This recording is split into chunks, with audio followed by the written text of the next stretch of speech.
Merhabalar arkadaşlar, kanalıma hoş geldiniz. Bugün sizlere uzun zamandır istenilen incili güzel bir bebekler için babet anlatımı yapacağım. Siz hazır taban kullanarak yapabilirsiniz. Kısaca bilgi vermek istiyorum. Ben iki tane örgü taban yapıp monte edip yani birleştirip çift örgü taban üzerine modeli kurdum. Şimdi tabandan itibaren anlatmaya başlayacağım. Çünkü tabanla da daha önce yaptığım tabanlardan farklı. Yani ayak tabanı için genelde yabancıların yaptığı, uyguladığı bir taban. Ayak taban, bebek ayaklarının içinde gayet formu güzel bir taban arkadaşlar. Kısaca şöyle malzeme hakkında bilgi vermek istiyorum. İpim Nako Pırlanta. Bizon rengi bir ip kullandım. İncilerimde plastik inci kullanırsanız daha hafif olacaktır. Çünkü bebek ayağı olduğu için taş inci de çok ağır olur. Hemen yanında yine toka tercih etmedim. Siz toka da kullanabilirsiniz. Ben hemen herkesin elinin altında bulunabilecek pratik bir şey olsun istedim. Bu yüzden de inci, büyük inci ile böyle bir düğme görevi görüyor büyük inci de. Boyutu da küçük de değil, çok büyük de değil. İncilerimizi görüyorsunuz şu anda elimde. Daha önceden de bulunduğu için yani santimini bilerek almadım. Göz kararı almıştım bu incileri. Tığımda şöyle göstereceğim. 2 numara 1,75 milim her zaman kullandığım tığ numaram, patik ve babetlerde kullandığım. Şimdi şöyle başlamadan önce ben bir tane tabanı hazır ettim. Şöyle bakın arkadaşlar, daha önceki tabanlarımızda biz ortadan sık iğne ile başlardık. Yani en alt sıradan, ama burada ikinci sırada yaptık sık iğne sıramızı. Şimdi bunu başlamışken bunu kenara koyuyorum ben. Diğerini sizlerle birlikte örüp sonrasında modelimizi kuracağız. Hemen şöyle ipimi aldım.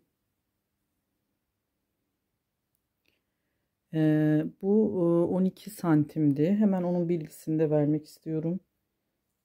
Ölçüsünü siz de daha büyük yapmak isterseniz, yani daha büyük numaralar için şöyle tekrar ölçmek istiyorum.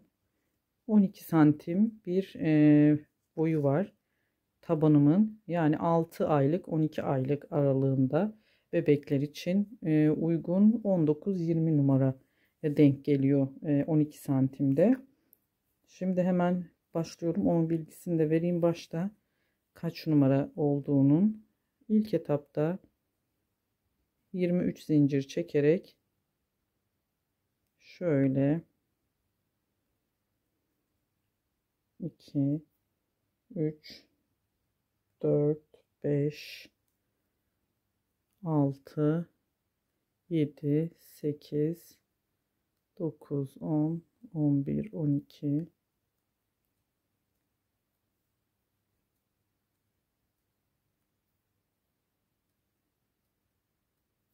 23 zincir çektim ve ilmeğimi alıp 1 2 3 dördüncüye trabzan yaparak başlıyoruz. Direkt sonuna kadar trabzan örüyoruz.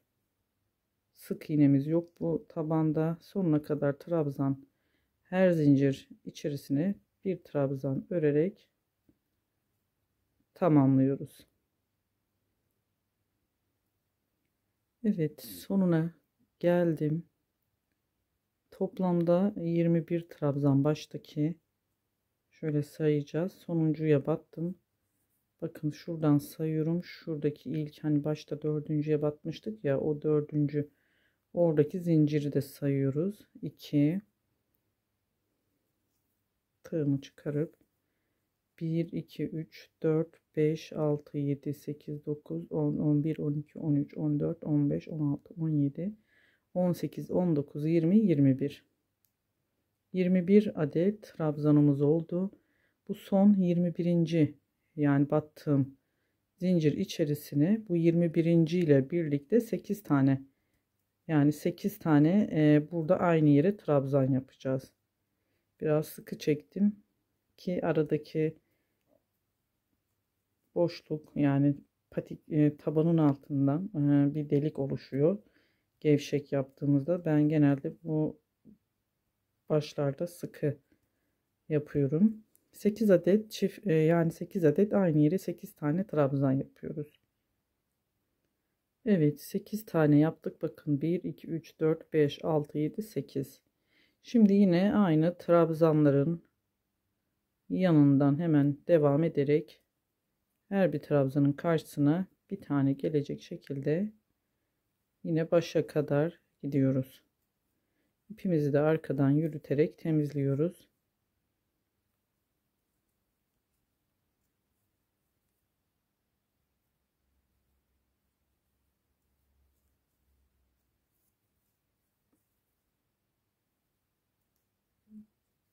Başa kadar gidelim, böyle sonuna kadar trabzan örelim.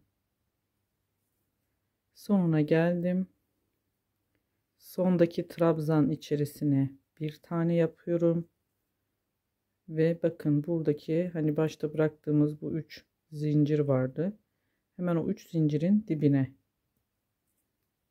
bir, aynı yere yine 2, aynı yere 4 tane trabzan yapacağız. Bu da topuktaki arttırmamız olmuş olacak. 4 tane trabzan yaptık ve bakın bu başta bıraktığımız 3 zincirdi. Hemen 3 zincir değil, yanındaki trabzanın tepesine birleştiriyorum. Bu şekilde bu sırayı tamamlamış olduk. Şimdi bir zincir çektim. Hemen dibine birleştirme yaptığım yere 1 2 ve 3 tane sık iğne yapıyorum aynı yere. Tekrar tek tek sık iğne yaparak ben bu ölçülerde, yani bu ölçüye bu 3 tane aynı yere battım sık iğneden sonra 8 tane daha sık iğne yaptım. Şimdi sayacağız. Bakın bu 3 tane battığımız yer, bundan itibaren 1 2 3 4 5 6, 2 tane daha yapıyorum. 7 8 sık iğnemizi yaptıktan sonra bir tane çakma sık iğne ya da yalancı trabzan da deniliyor. Bu şekilde birazcık sıkı yapıyoruz. Çakma sık iğnemi yaptım. Şimdi trabzan yapıyoruz. Bundan sonra burundaki 8 tane battığımız, yani aynı yere 8 yaptığımız trabzana gelene dek tek tek trabzan yaparak ilerliyoruz.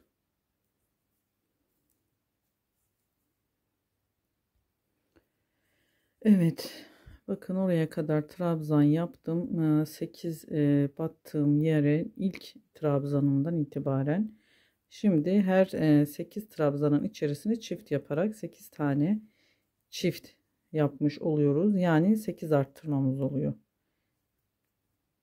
Bakın 2 çift yaptım. Buradaki 8 trabzanın içerisine de çift batıyoruz. Çift trabzan yaparak 8 tane trabzan artmış oluyor burunda bu sırada. Evet, bakabilirsiniz. Şimdi sayıyoruz.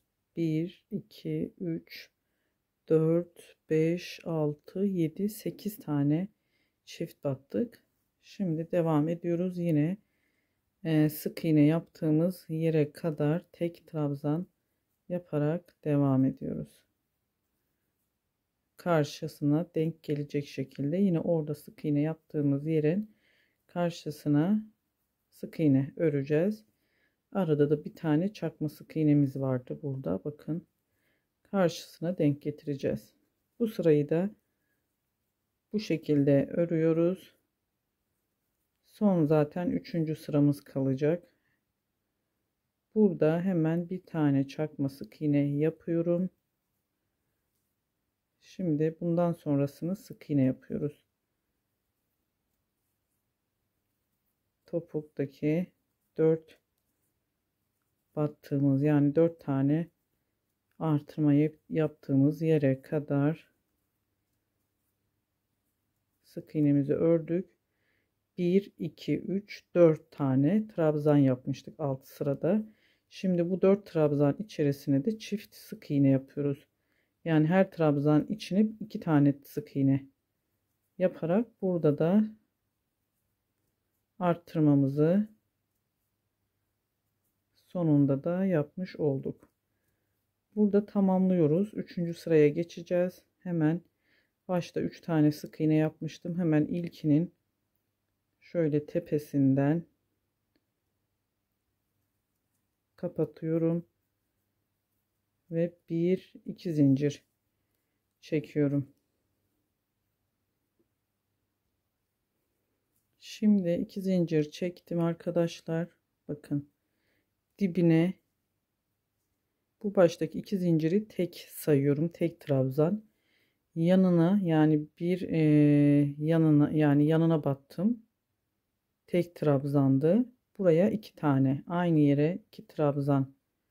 Yani bir çift saymış oluyoruz burayı. Baştaki 3 zinciri tek. Burada bir çift yaptık. Şimdi bir yanına yine tek. Sadece bu başlangıçta da yine arttırmamız 2 tane çift batacağız. Yine bir çift yapıyoruz. Bakın 3 zinciri tek saymıştık. Buraya bir çift, bir tek, bir çift. Hemen devam ediyoruz. Burada arttırmamız bitti. Sonunda burnunda yine burun kısmına gelene kadar arttırma yaptığımız yere tek trabzan örmeye devam ediyoruz. Yani tek tek her trabzan üzerine bir tane trabzan örüyoruz. Bu şekilde devam edelim. Evet, şimdi geldik. Burada alt sırada bakın 8 tane çift yapmıştık. Buradan başladık ilk çiftimiz. Bu sırada ilk çiftin bir önceki yani bir öncesinden bir önceki trabzana çift yaparak başlıyoruz. Bir çift yaptık. Şimdi hemen yanındakine yine bir çift yapıyoruz. 2 tane çift yan yana geldi. Sonrasında bir tek. Yine yanındaki 2 trabzana yine çift batıyoruz. Yani 2 tane çift, bir tane tek araya koyuyoruz. Yine bir tane çift batıyoruz. Şimdi biraz örelim, daha belirgin size göstereceğim. Araya yine 2 çiftten sonra bir tane tek trabzan. Yine 2 çift yapacağım. Buraya da çift yapıyorum. Yine araya bir tane tek. Yani şöyle arkadaşlar, çiftin yani şuradan başladık, bir önceki alt sıranın çift yaptığımız yerden bir önceki trabzana çift batarak bakın bir iki tane çift battık, arada bir tane tek battım, 2 tane çift battım, yine arada bir tane tek, yine 2 çift, bakın buraya bir tane tek. Toplamda burada 12 tane çiftimiz olacak bu sırada. Bu çiftler 12 tane, her iki çiftten sonra araya bir tane tek yapıyoruz. Buraya kadar gelelim. Evet arkadaşlar, şimdi bakın sayalım tekrar. İlk çiftimiz 1 2 bir tek yapmıştık, 3 4 bir tek yapmıştık, 5 6 tek arada, 7 8 tek arada, 9 10 bir tek yapmıştık, 11 12, yani toplamda 12 tane çiftimiz olmuş oldu. Bu üçüncü son sırada hemen bu 4 tane çift sık iğne yaptığım yere kadar örelim, tek trabzan. Evet, bakın sonuna geldim. Burada 4 tane çift yapmıştık, yaklaşık 8 tane sık iğne kaldı. Hemen yine ilk sık iğneye çift trabzan yapıyorum. Burada da 4 tane artırmamız olacak. Yanındakine bir tane tek yapıyorum. Hemen yanına burada bir tek bir çift yapıyoruz. Bir çift yaptım. Yine bir tek, bir çift,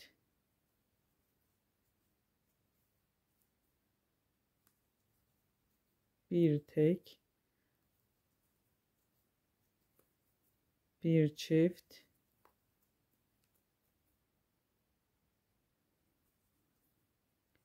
ve sonuncusuna bir tek yapıp burada yine başta ilk trabzana sabitleyip bir zincir çekeceğim. Burada siz bunu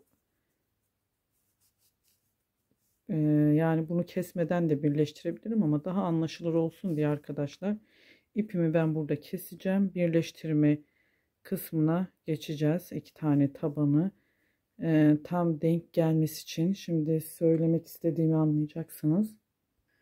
İpimizi kesmiyoruz. Kesmeyelim madem, hani şimdi inşallah anlatmaya çalışırım. Şöyle bu taban, yani iki tarafın da başlangıcı denk gelecek arkadaşlar. Bakın başladığımız yeri normalde hani düz taraflarını belki geçirmek istersiniz alt ve içine gelsin diye, ama biz zaten normalde de babetlerimizde tabana monte ettiğimizde hazır tabana bu ters tarafı babet içine denk geliyor. O yüzden denk gelmesi için hemen şöyle bakın getirdim. Hem de başlangıçta iki tarafın da başlangıcı böyle düz tarafları bize bakacak yani.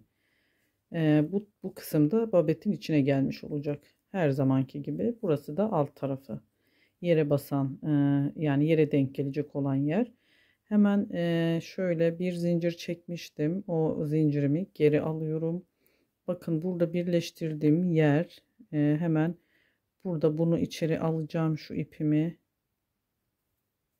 bu içinde kalacak. Bunu içeri çekeceğim.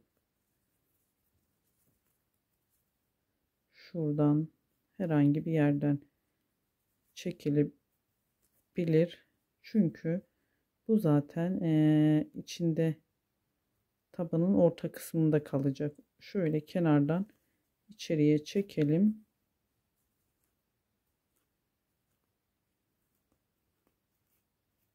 Tamamdır. Kesebilirsiniz de. Hemen ben şimdi burada başladım eklediğim yere, burada da eklediğim yer burası olmuş oluyor. Bakın hemen karşılıklı eklediğim yere de batıyorum. Şu ilmeğimi önce bir çıkarıyorum yukarıya.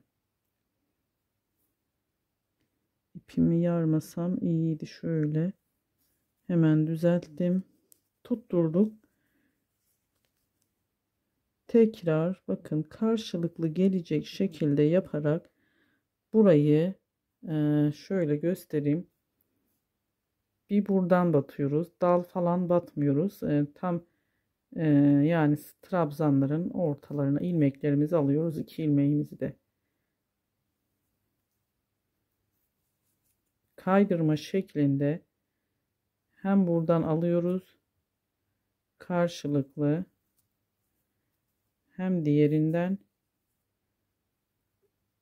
kaydırma tekniğiyle birleştiriyoruz. Sonuna kadar zaten sayıları denk gelecektir. Sonuna kadar bu şekilde birleştirerek taban kısmını tamamlamış olacağız arkadaşlar. Hemen bakın kaydırma ile birleştiriyorum. Çift taban sonuna başladığımız yere kadar bu şekilde karşılıklı taban ilmeklerini alarak birleştirip devam edelim. Evet arkadaşlar, bakın gayet şöyle görebilirsiniz, sert bir taban oldu. Burası patiğimizin içine gelecek. Bu kısmı da yere basan kısmı, yani düz kısmı. Sonuna kadar sayılarım da tam tamına eşit geldi. Karşılıklı tabanları eşit ördüğünüz sürece hiç sıkıntı olmayacak arkadaşlar. Ben burada son birleştirmemi de yapıp şöyle ipimi içerisinden geçirip kesmeden yine şöyle düğüm atacağım. Düğümümü attım. Şimdi modelimize başlayacağız. Hemen modelimizi yine bu içe gelen kısmı bize baksın. Bize bakacak tarafta olsun. Bu tarafa doğru örmeye başlayacağız. Tek dallarını alarak öreceğim. Şimdi ilmeğimi çıkaracağım. Bakın arkadaşlar, ipimin rengi biraz açık olduğu için şimdi şöyle bak, dibinden bu üstteki tabanın bir tane ilmeğimi çıkardım. Şimdi örmeye başladıkça siz çözeceksiniz. Öncelikle 2 zincir çektim ve tabanımın hemen yanından tek dallarını alıyoruz. Burası birleştirme yeri olduğu için birazcık zorlanabiliriz. Bakın ilkini aldım. Şimdi birleştirme yeri olduğu için buradan zaten örgü örenler de anlayacak ne demek istediğimi. Trabzan yapıyorum. Yanından daha kenarlarına geldikçe daha kolay olacaktır. Hemen tek dalımı alacağım. Buradan da şöyle ben ilmeğimi bir ayırt ettireyim iyice. Burada zorlandığım yer tam ekleme yerleri. Hemen yanındakine bakın, sadece tek dallarını alıyoruz. Trabzan yapıyoruz. Şöyle anlayacaksınız. Yani şu tabanın en üstteki dalını alıyoruz. Göstereyim tekrar. Şuradan bakarsanız buradaki dalını alıyoruz. Tek dala trabzan yaparak devam ediyoruz. Tek tek gelelim. Sonra şu ön kısmına doğru şuraya kadar örelim. Ayarlamasını yapacağız. İncileri koymaya başlayacağız. Evet arkadaşlar, buraya kadar bakın böyle tek dallarını alınca bu alttan da güzel bir çıkıntısı oluyor taban kısmının. Bu burun kısmından şöyle tam ortadan başlıyoruz. Şöyle ben göz kararı şurayı tam orta diyorum. Buradan itibaren 1 2 3 4 5 6 7 8 9 10 11 12 13 14 15 16 17 18 19 20 tane sağ, 20 tane sol olacak. Zaten buradan başlarken 10 tane buraya inci koyulacak.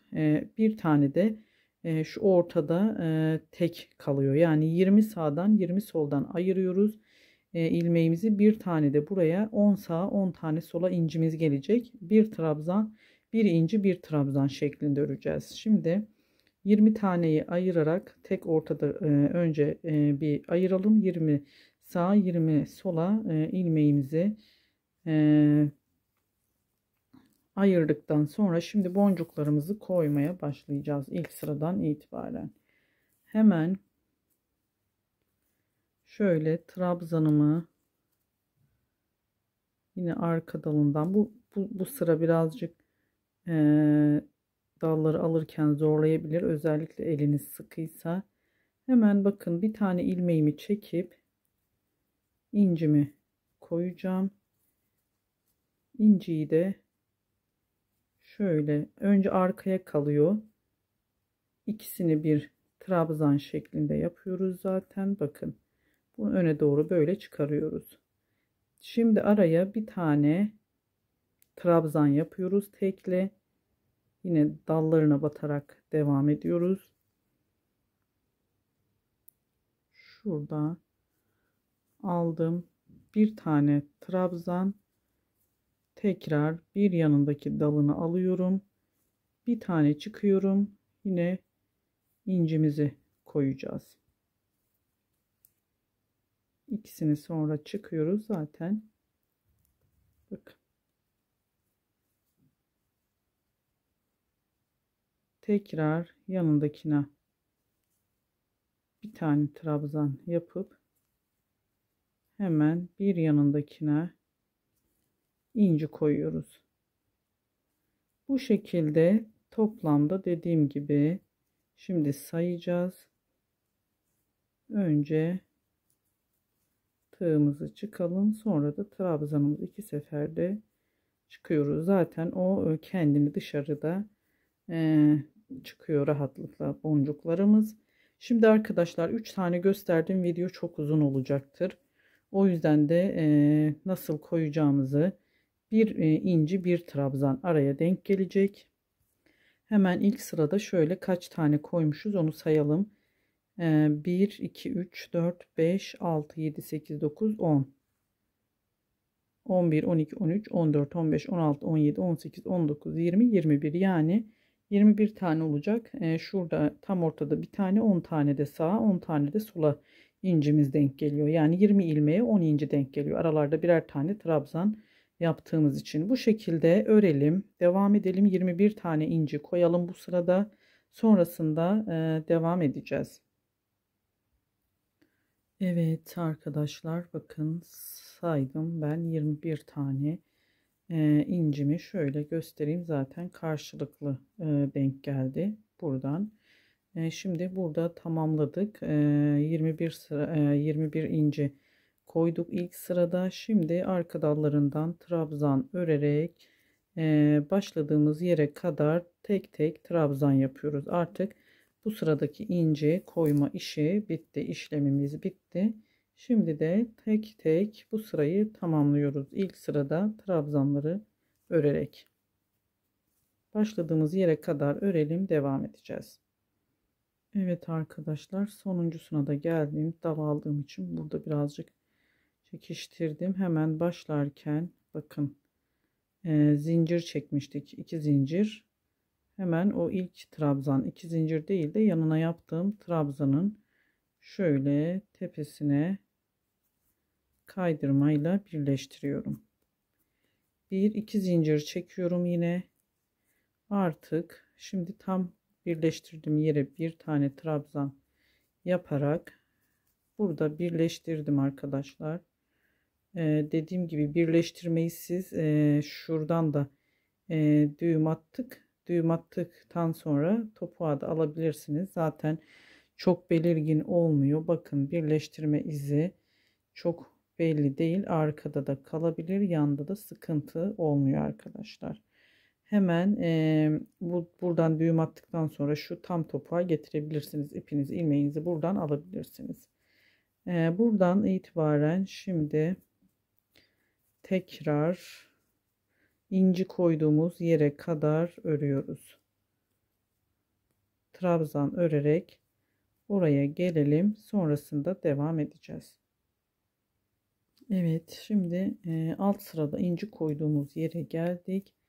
Hemen burada bakın, tam incinin üstüne ben denk getirmiyorum ama siz bunu da yapabilirsiniz. Yani yine aynı incilerin üzerinden şöyle şunu göstermek istiyorum. Yani şöyle bu ilk sıradaki inciden itibaren şöyle düz durmasını istiyorsanız her sırada aynı ilk incinin sırasında koyun. Ben her sırada bir tane trabzan kayarak bu şekilde V şeklinde gelmesini istedim. Çapraz bir şekilde. Şimdi buraya trabzan yapıyorum. Bir tane trabzan yaptım. Hani bu aralarda bir tane trabzan yapıyorduk ekstradan. Şimdi o aralardaki incimin üzerine bir trabzan yaptım boş. Bu araya bakın. Bu aradaki trabzana şimdi ben inci koyarak başlayacağım. Yani bir tane kaydırıyorum. Bir trabzan ileriden başlıyorum. Bakın bu şekilde V şeklinde geliyor. Ama siz dümdüz olsun istiyorsanız direkt bu trabzanın üzerinden yaparak başlayabilirsiniz. Hemen yanındakine incinin bir alt sırada da incinin üzerine denk gelen yere ben sade trabzanımı yapıyorum. Ortada kalan kısma da incimi koyuyorum. Böylelikle bu sırayı da eksiltme yapmadan sonuna kadar, başladığımız yere kadar devam edelim. Yani arkadaşlar bu sırada da bir alt sırada 20 taneydi inci sayımız, bu sırada 20'ye düşecek. Çünkü birer tane eksilterek kenarlardan koyduğumuz için incileri bir incimiz eksilmiş olacak. 20 inci ile bu sırayı da sonuna kadar, başladığımız yere kadar gelelim. Evet arkadaşlar, yine sonuna geldik. Bakın bu şu diplere batmıyorum birleştirirken. Burada bakın 2 zincir çektiğim yer değil, hemen yanındaki trabzanın tam tepesine birleştirdim. Tekrar 2 zincir çekiyorum. Dibine birleştirdiğim yere bir trabzan yaparak 3. sıraya başlıyorum. 3. sırada da yine inci koyduğumuz yere kadar gelelim. Bu sırada eksiltmelerimiz başlayacak. Sonrasında devam ediyoruz. Trabzan örerek gelelim. Bakın hiç belli olmuyor birleştirme yerleri. Böylelikle gayet düzgün oluyor. Hemen ikinci sırada da 20 incimiz olmuştu. Şimdi yine buraya kadar gelelim. Sonrasında eksiltmeleri yapacağız. Yaklaştık. Şimdi burada bu sırada yine geldik incimizin üzerine. Yine inciyi denk getirmiyoruz. Bir tane trabzan yaptım. Hemen ortadaki trabzana bir tane inci koyacağım. Burada 3 tane inciyi artırma yapmadan örüyorum ben. Sonrasında da artırma yapmaya eksiltme yapmadan örüyorum. Sonrasında eksiltme yapmaya başlayacağım. İlk incimizi koyduk. Yine arada bir tane trabzan koyuyoruz. Şimdi şöyle ikinci incimizi koyacağız. Bakın tekrar göstereceğim. İnciyi koyarken şöyle aradan çıkarıyoruz. Tekrar bir tane daha trabzan yapıyorum. Bir tane daha inci koyacağım. Sonrasında da kesmeye başlayacağız. Evet arkadaşlar, şimdi hemen ilmeğimin başını aldım. Evet arkadaşlar, 3 tane yaptık. Hemen şu şekilde yaptım. Tekrar göstereceğim. Bakın üçüncüyü de buraya koyuyorum incimi. Hemen artırma yapmaya başlayacağız. Yanındakine trabzan içerisine batıp 2 ilmek çıkarıyoruz. 2 ilmeğimiz kalıyor. Tekrar başını alıyorum. Bir yanındakine batıp burada incimi yine 2 çıkaracağım. İncimi de koymuş olacağım ve üçünü birlikte çekiyoruz. Bakın arkadaşlar, yani trabzanı, 2 trabzanı bir tane indirmiş oluyoruz. Yine yanından çıkıyorum 2 tane ilmeğimi, tekrar bir yanındakine batıp burada yine incimi koyacağım. Önce 2 tane çıkıyoruz, sonra hepsini birlikte bu şekilde eksiltmeleri yaparak önce 2 tane çıkarıyorum, bir yanındakine de inciyi de koyarak burada önce 2 tane çıkardım, incimi de şöyle araya alıyorum, sonra üçünü birlikte çekiyorum. Yani başta 3 tane normal incimizi koyduk. Şimdi bundan sonra kesmeye başlıyoruz. 1 2 3. Buradan da 3 tane incimizi koyduğumuz zaman buraya kadar kesme işlemini yapıyoruz. Burada da 3 tane tek incimiz olacak. Şimdi sayacağız. Evet arkadaşlar, bakın 3. sırada da 3 tane koyduktan sonra 1 2 3 4 5 6 7 8 9 10 11 12 13 13 tane oluyor incimiz. Yine burada da 3 tane kalıyor. Toplamda yine, yani burada da 21 20 19'a düşürmüş oluyoruz ama incilerimiz eksilmiyor. 19 tane diyeceksiniz ki Ayşe Hanım, eksiltme yaptık, neden inciler yine hani eksilmedi, azalmadı. Çünkü aradaki trabzanları da biz örmüş olduk. Yani boşta bir tane trabzan yapmıştık bu alt sıra, iki sırada. O trabzanlarla birlikte kestiğimiz için inci sayımızda eksilme olmuyor. Yine aynı sistemle birer tane eksiltmiş olduk. Bu üçüncü sırada bir tane incimiz eksilmiş oldu. 21, 20, 19. Şimdi buraya kadar gelelim. 3 taneyi de tek yapacağız. Evet arkadaşlar, tekrar göstereceğim. 3 tane eksiltmeden yapmıştık. Şimdi buradan sonra 1, 2, 3, 4, 5, 6, 7, 8, 9, 10, 11, 12, 13 taneyi de inciyi aralardaki trabzanlarla eksilttik. Şimdi buradan yine eksiltmeden bir trabzan yapıp yine bir inci koyuyoruz. Başta yaptığımız gibi. Yine bir incimizi koyuyoruz. 3 taneyi yine burada yapıp tamamlıyoruz bu sırayı da. Sadece 13 tane olmuş oldu. Arada eksilttiğimiz araya kalan yerler. Şimdi yanına yine bir trabzan, yine yanına birinci koyuyoruz.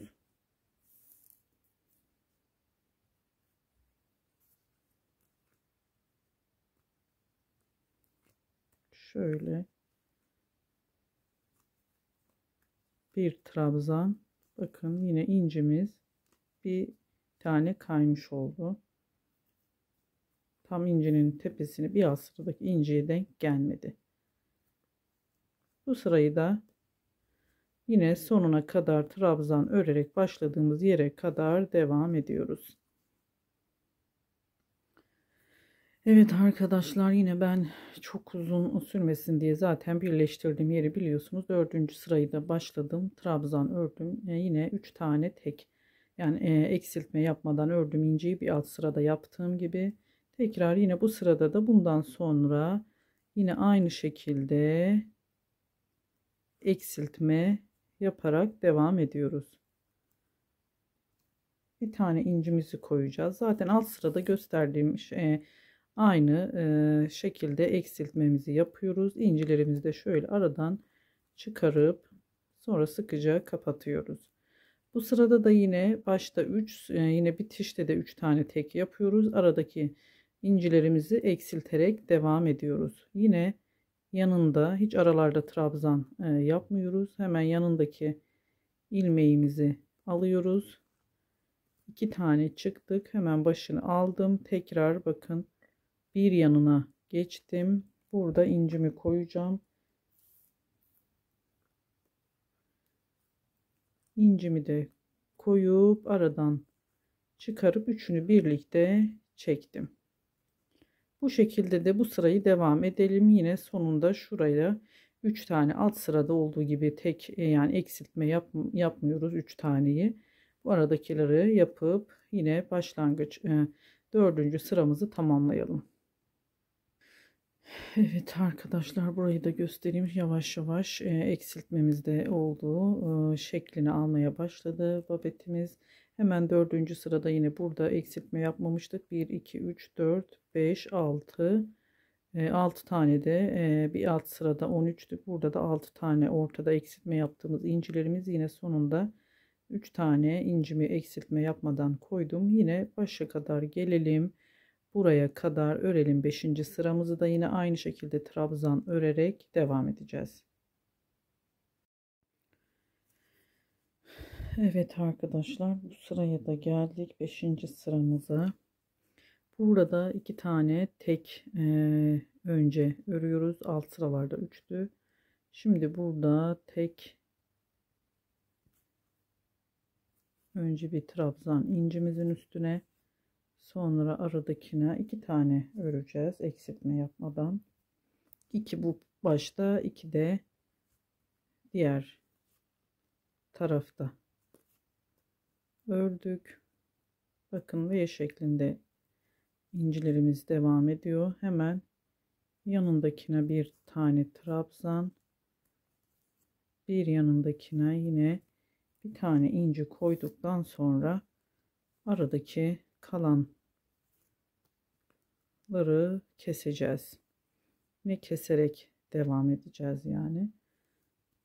Burada da kesme işlemimizi aynı şekilde yapıyoruz ve sonundaki ince kısmına kadar devam ediyoruz. Devam edelim. Zaten bakın ön kısmı şekil almaya başladı. Burada 2 tane yapacağız. Bu kalanları hep keseceğiz şimdi. Orayı örelim, devam edelim. Evet arkadaşlar, şimdi bakın kesmemizi yaptık. Bu sırada da 2, 4, 6, 8 adet incimiz oldu. Hemen ince işi bitti. Artık ön kısmına koyduğumuz inciler. Başladığımız yere kadar örelim. Sonrasında buradan sonra 6. sıramızı yapacağız. Yani babette son sıramız olacak. Devam edelim. Evet, şimdi birleştirdim. Bakın burası birleştirdiğim yer. Birleştirdikten sonra 2 zincir iğne çektim. Trabzan yaptım.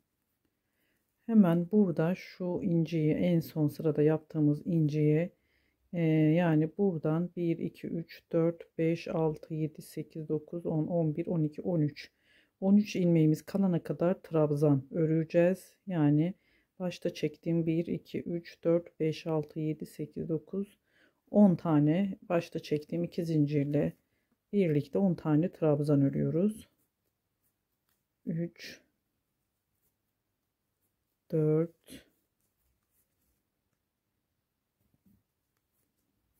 5 10 trabzan ördüm. Şimdi yanına bir tane çakma sık iğne yapıyorum ve buradan sonrasını sık iğne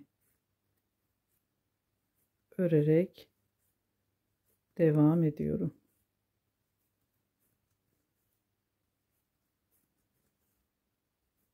Burun kısmında tam şu ortaya gelene kadar sık iğne örelim.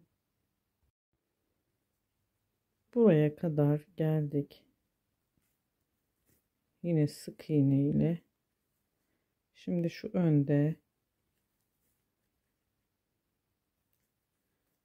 2 kesme daha yapacağım ben.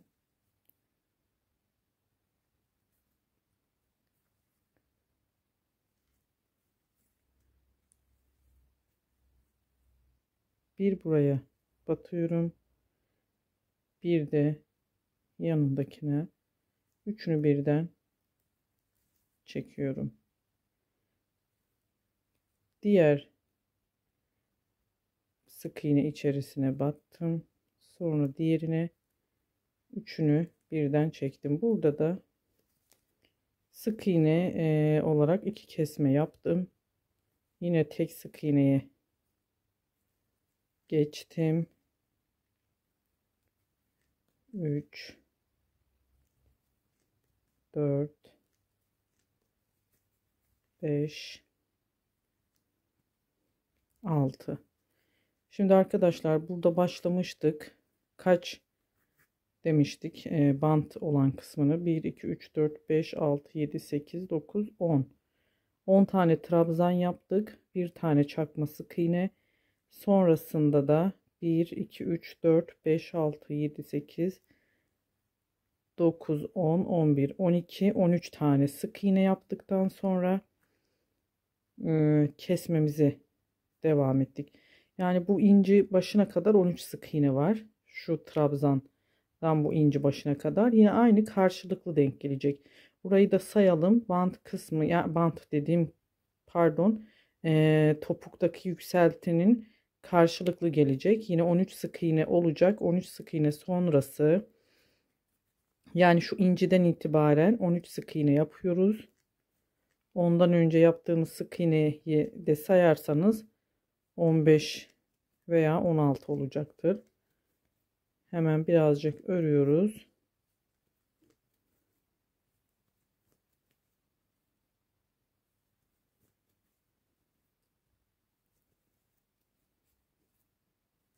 Sayıyorum hemen. Bakın şuradan bunu saymıyorum. 1 2 3 4 5 6 7 8 9 10 11 12 13. 13 tane sık iğnemizi yaptık. zaten karşılıklı denk gelecek. Bir tane de çakma sık iğne yapıyorum. Diğer tarafta da yapmıştık. Şimdi trabzan yaparak başlangıç yerine kadar trabzan örüyoruz. Hemen bakalım karşılıklı denk geldi mi diye. Evet, bakın tam şöyle şu şekilde karşılıklı şu topuktaki yükseltimiz denk gelecek. Şimdi hemen şu başlangıç yerine kadar başlayalım, devam edelim trabzan örerek. Evet, burada birleştirmemi yaptım. Şimdi ipimi ben zaten kesmiştim. Burada ipim de bitmişti arkadaşlar. İp ekleyeceğim tekrardan. İpimizi buradan çekip düğüm attık veya patiğin içinden geçirerek düğüm atabilirsiniz. Benim ipim bittiği için direkt çekip çıkarttım. Siz hiç ipinizi kesmeden patiği geçirerek düğüm atarsanız daha iyi olur. Hemen şöyle göstermek istiyorum. Bakın arkadaşlar. Şimdi biz bu sol ayak oluyor. Düğme yeri bu tarafa geliyor. Yani ilikleme bant kısmı. Sol ayak olduğu için ben bu sol ayağı şu şekilde size anlatacağım. Sol ayakta ipimi şöyle gelip ilk çakma sık iğne değil de trabzandan başlamıştım. Yani bu sol ayak olanı buradan başlamıştım. Eğer sol ayak yapacaksanız bunu göstermek istiyorum. Sonrasında hani soranlar oluyor. Ayşe Hanım sağ ayak nasıl olacaktı, sol ayak diye. Şimdi bunu sol ayak için şunu da yaptığımı gösteriyorum ben. Buradan başladım. İlk trabzandan başlayıp 2 zincir veya 3 zincir çekip hemen yanındaki trabzandan başlayarak dibine batmıyoruz. Yanındaki trabzandan başlayarak şu kısma kadar, buradaki tam trabzana kadar, trabzan başına kadar örüyoruz. Yani şimdi ördüğümüz sistem gibi olacak. Sonra tekrar buradan 3 zincir çekip buraya kadar örüp burada bant kısmını yapıyoruz zincir çekerek. 2 sıra daha yani trabzan örüyoruz. Şimdi ben sağ ayağı yapacağım için hemen bakın şöyle çeviriyorum. İç tarafını yine burada işaretli göstereyim. Bakın şu trabzan şöyle tığımı işaretledikten sonra hemen buradan alıyorum. Şimdi sağ ayak olduğu için bu taraftan başlayacağım. Topuğu 3 zincir çekiyorum ve yanındakinden dibine batmadan hemen örmeye başlıyoruz. İp eklemesi yapıp geliyorum. Şimdi trabzan örerek buradaki trabzana kadar devam edelim arkadaşlar.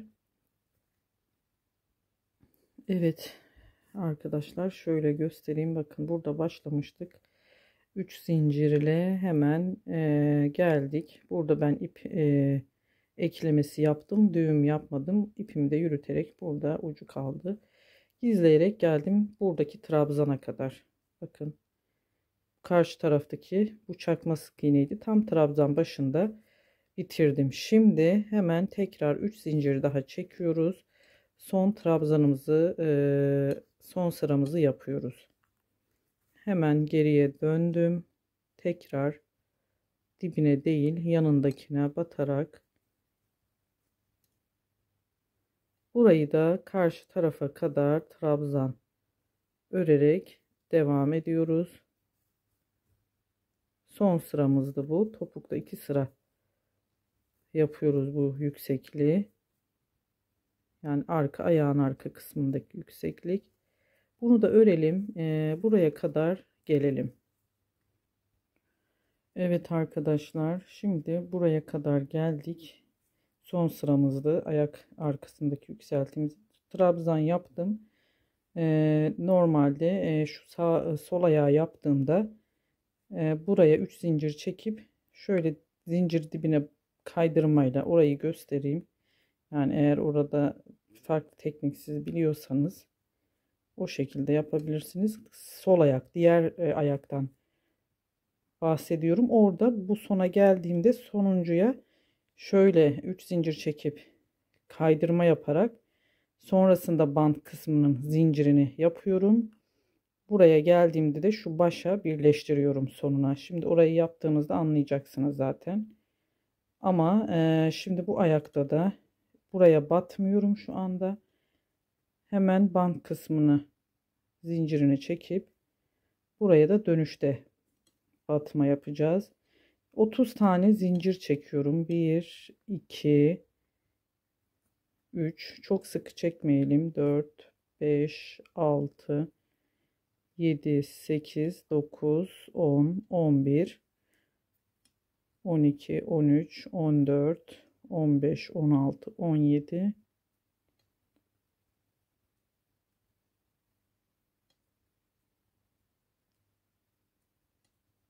30 tane zincirimizi çektik.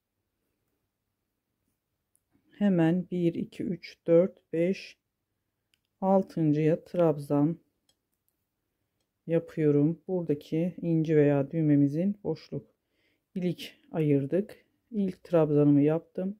İkinciye inci koyacağım. Aynı patikte ön modelde ne yaptıysak bunları da bu incilerimizi de aynı şekilde buraya dizeceğiz, yerleştireceğiz. Yanına bir tane yine trabzan, aralara bir trabzan, bir inci şeklinde gideceğiz, yine ilerleyeceğiz. Toplamda 12 tane inci yerleştirdim ben bant kısmına. Dediğim gibi siz ayak numarasını büyük yaparsanız bu bant kısmındaki zinciri de ona göre büyütmüş olacaksınız. Arttırmış olacaksınız yani. Bu 6-12 aylık için taban ölçüsünde zaten vermiştim. Başta bilgileri.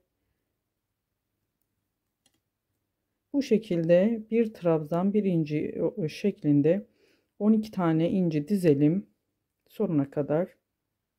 Evet arkadaşlar. Şimdi 12 tane incimi yerleştirdim.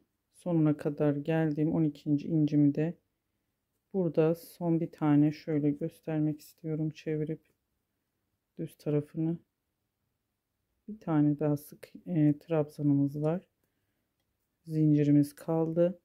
Şimdi burada hemen şu tepeye boş bir, yani buraya trabzan yapmamız gerekiyordu. Orayı ben bıraktım.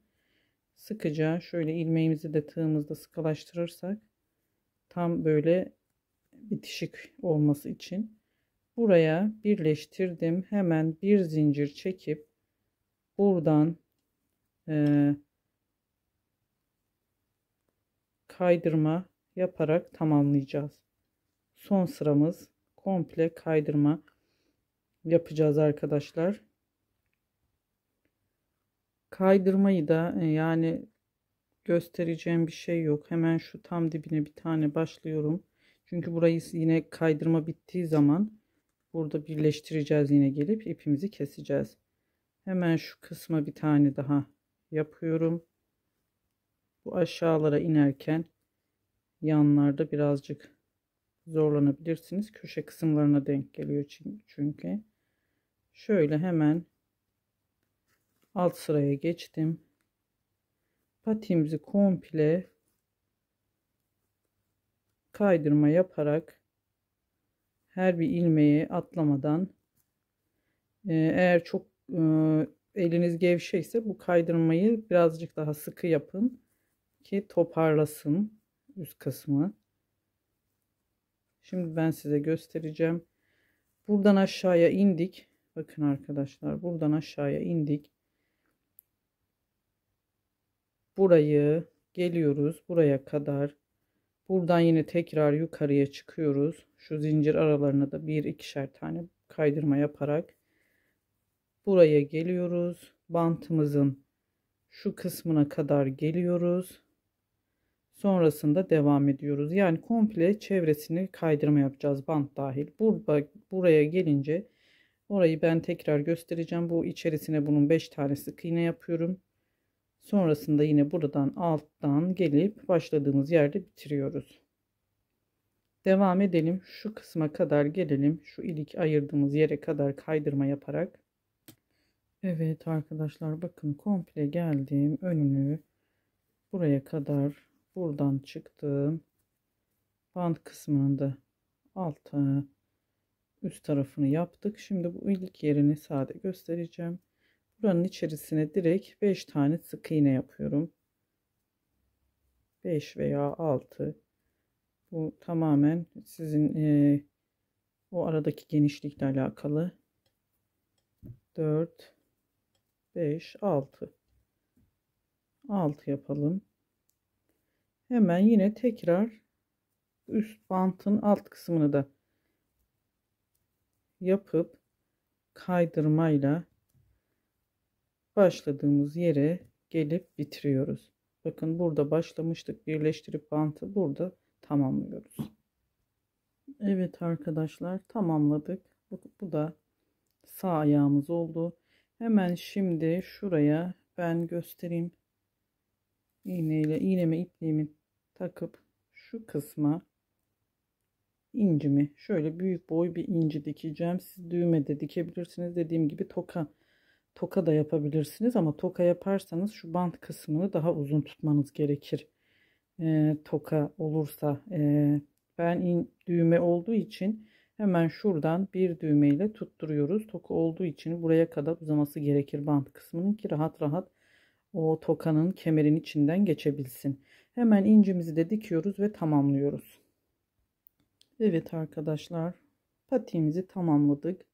Sağ ayağı da şu şekilde bakın, boncuğumu incimi diktim. Hemen tam bilek kısmına yakın bir yere bu şekilde tamamlamış olduk. Bu kadardı arkadaşlar.